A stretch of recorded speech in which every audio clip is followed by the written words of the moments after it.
नमस्कार, मैं हूं आरजू अंसारी और आप देख रहे हैं राष्ट्रीय जगत विजन न्यूज।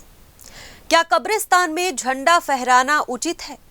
छत्तीसगढ़ वक्फ बोर्ड के अध्यक्ष डॉक्टर सलीम राज के एक बयान ने प्रदेश की राजनीति और समाज में जोरदार बहस छेड़ दी है। छत्तीसगढ़ वक्फ बोर्ड के अध्यक्ष डॉक्टर सलीम राज ने ऐलान किया है कि 26 जनवरी को राज्य की सभी दरगाहों, मस्जिदों, इमामबाड़ों और कब्रिस्तानों में तिरंगा फहराया जाएगा। छत्तीसगढ़ राज्य वक्फ बोर्ड ने निर्णय लिया कि राष्ट्रीय पर्व 26 जनवरी, 15 अगस्त समस्त मस्जिद, दरगाह, इमामबाड़ा, कब्रिस्तान और जो भी मुस्लिम संस्था है, मदरसा, वहां पर ध्वजारोहण होना चाहिए। साथ ही मिठाई बांटने का भी कार्यक्रम होगा। सलीम राज ने कहा है कि देश से बढ़कर कुछ नहीं, राष्ट्र ध्वज का सम्मान हर जगह होना चाहिए। लेकिन इस फैसले के बाद सवाल उठने लगे हैं कि क्या कब्रिस्तान में झंडा फहराना उचित है? तो क्या हिंदू समाज भी शमशान घाटों में तिरंगा फहराएगा? धार्मिक स्थलों और अंतिम संस्कार स्थलों में राष्ट्र ध्वज का इस्तेमाल सही है या नहीं? इन्हीं सवालों के जवाब जानने के लिए राष्ट्रीय जगत विजन के सीनियर रिपोर्टर इमरान खान ने शमशान घाट के कर्मचारियों, कब्रिस्तान के तकियादार, वरिष्ठ पत्रकारों और मठ के पंडितों से बातचीत की। उन्होंने क्या कहा, देखिए इस खबर में। आज आप शमशान घाट में कब से हैं और क्या कभी तिरंगा झंडा यहाँ पर फहरा है? यहाँ पे तिरंगा झंडा कभी नहीं फहराया गया है और अधिकतर लोग यहाँ पे अपनी मुक्ति के लिए आते हैं, जो है ना, जैसा भी है इस देश में प्रथा है। हमारे देश में अशुभ जगहों पे अशुभ चीज़ें होती हैं, जहाँ पे झंडा अंडा ये सब पूजा पाठ बाहर तक, बस मंदिर तक, अंदर नहीं फहराया जाता।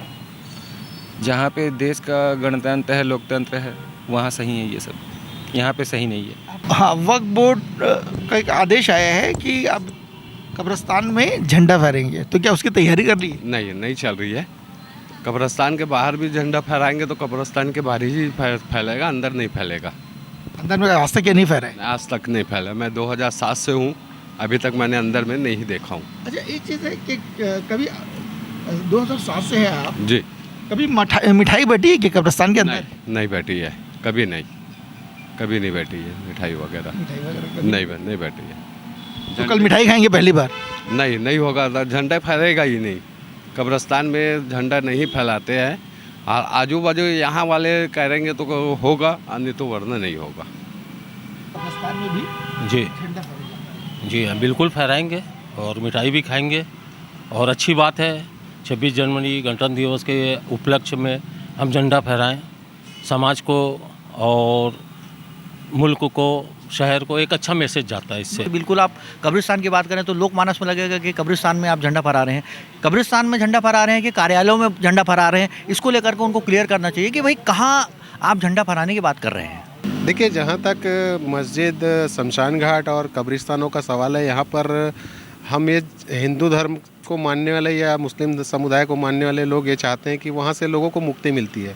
और राष्ट्रीय ध्वज का मामला एक बहुत संवेदनशील मामला है, जिसके लिए किसी भी प्रकार का नियम बनाने से पहले कमेटी का गठन होना चाहिए, आम जनमत से राय लेनी चाहिए।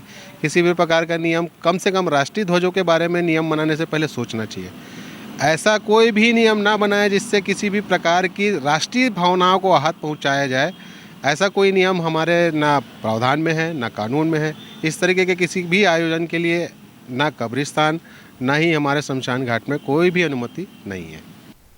कुछ ने इसे देशभक्ति का प्रतीक बताया, तो कुछ ने कहा कब्रिस्तान और शमशान घाट शांति और श्रद्धा के स्थान है, वहां राजनीतिक या प्रतीकात्मक आयोजन नहीं होने चाहिए।